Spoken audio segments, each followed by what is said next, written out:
कढी करण्यासाठी इथे मी मिक्सरच्या भांड्यामध्ये 1 मेजरिंग कप घट्ट दही घेतला आहे। यामध्ये टाकून घेऊ 1/4 मेजरिंग कप बेसन। आता हे आपण पाणी टाकून दळून घेऊ। इथे मी बेसन भरून घेतला आहे, 1/4 कप भरून बेसन घेतला आहे। आता यामध्ये आपण पाणी टाकून इथे मी 1 मेजरिंग कप पाणी टाकते व हे आपण दळून घेऊ। आता यामध्ये परत मी 2 कप पाणी टाकून घेते।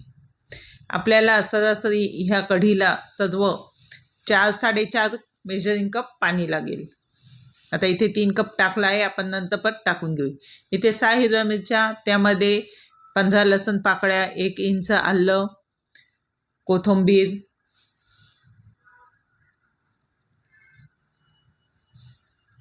दोन चमचे जिरे, 1 चमचा हळद। यामध्ये थोडंसं पाणी टाकून आपण याची पेस्ट करून घेऊ। तर इथे पातेलं तापत ठेवले आहे, यामध्ये टाकून घेऊया 2 चमचे तेल।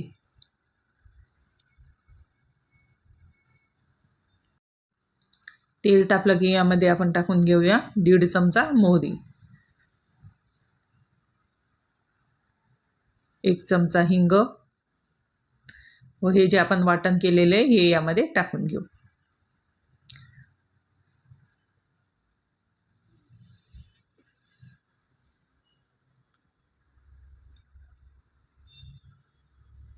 यामध्ये टाकून घेऊया 1 कढीपत्त्याचे पान। आता ही फोडणी आपल्याला चांगली तळून द्यायची आहे।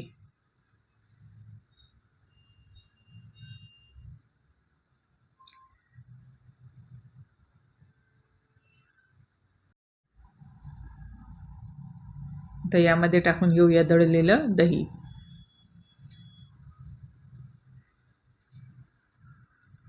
अगोदर आपण 3 मेजरिंग कप पाणी टाकलं होतं, आता याच्यामध्ये परत आपण 1.5 मेजरिंग कप पाणी टाकून घेऊ।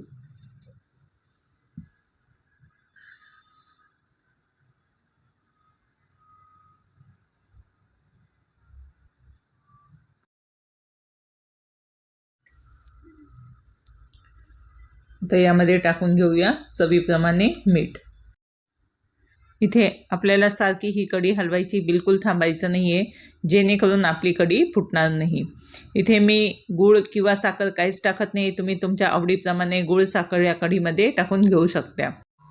तुम्हाला माझा हा व्हिडिओ आवडला असेल तर याला लाईक, शेअर व सबस्क्राईब करा व बेल आयकॉनचे बटन दाबा, जेणेकरून माझे नवीन व्हिडिओ तुमच्यापर्यंत पोहोचेल। इथे कढीला उकळी आली आहे, कढी तयार आहे।